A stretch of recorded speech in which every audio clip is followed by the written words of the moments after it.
Hello everyone, I'm Daz and welcome to American Civil War and UK history, and you join me here in Oxford today, and I'm standing outside a very famous location, and this is a location for a very famous author known as JRR Tolkien, famous for the books The Hobbit and Lord of the Rings. And I'm going to bring on a guest now, and that is Chris Mackowski. Welcome, Chris. Hey, delighted to be here with you, Daz. Thanks Hello. for having me. So can I ask you a question? Just tell us a little bit about the influence that JRR Tolkien and C.S. Lewis have had in your life. Yeah, Tolkien and C.S. Lewis both taught here at Oxford. They got together with some of their friends and had an informal literary discussion group called the Inklings, which is a play on, ink and literature. And through the 30s and 40s, they got here and sat down, they drank beers and just talked about ideas and talked about stories. Across the street, they had another pub that they sometimes frequented as well. And so it was just a great intellectual literary environment, which makes this really a literary landmark, as they kind of talked about their ideas and their stories and what stories meant and how to develop them. Now, it's important because, of course, C.S. Lewis, one of the most important theological thinkers of the 20th century, and he's writing the Chronicles of Narnia. And J.R.R. Tolkien, one of the great literary masters, he's writing the Lord of the Rings trilogy. And so they're playing off each other and feeding each other's imaginations. And Tolkien's contributions in particular are foundational in the creation of the fantasy genre that we know today. Tolkien had a huge impact on me as a writer. My first exposure to him was seeing the old Rankin Bass cartoon of The Hobbit years and years ago. And I remember, though, when I finally read The Hobbit and just how excited I was by the book. And then I read The Lord of the Rings, and my father owned a greenhouse at the time, and I sat on the top step of a ladder in the greenhouse and read The Fellowship of the Rings all the way through in 2 days, and then went to the next book, The Two Towers, and then went to Return of the King. So I sat in a greenhouse and read this trilogy and was so swept up and captivated in it. And they've been an important part of my life ever since. I reread or listen to the audiobook versions of those books every few years, because they're so rich, they're so full, they're so exciting, and they're so well written. So we popped over the street here to another pub where Tolkien and Lewis would go to discuss all of their fantasy ideas, and that is the Lamb and Flag, and that's behind me now. And Chris, do you want to add a little bit to that? Yeah, it's just, they had very different ideas about storytelling and metaphor and how that all played together. Of course, Lewis was really influential as a theologian. His Chronicles of Narnia are great. They're geared more toward like middle school students, although adults can read them and enjoy them.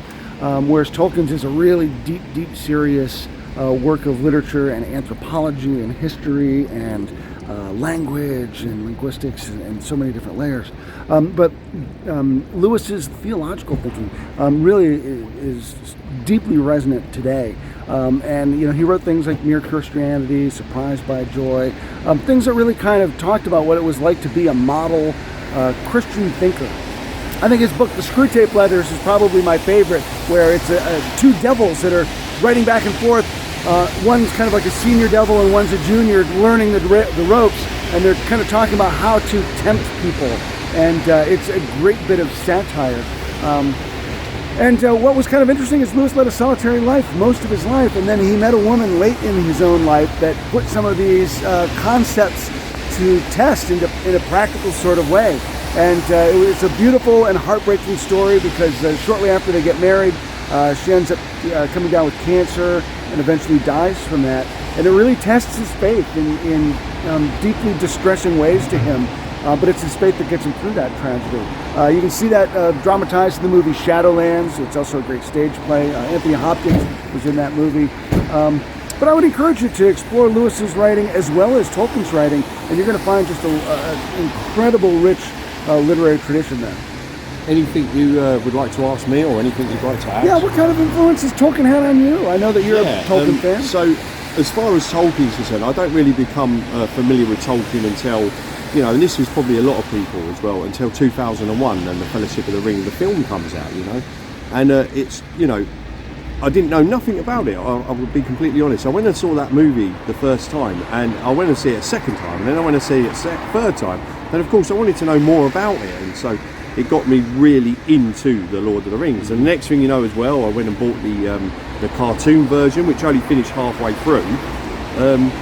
And then that led on to audio books and the BBC radio show, as we talked about extensively, which Ian Holm is in, he's in the films as well, and so that's the influence he's had on me. But those films are really special to me, so to be able to come to the same spot where these geniuses fought up these places, is great for me, And those are great examples of how pop culture leads us into exploring other things.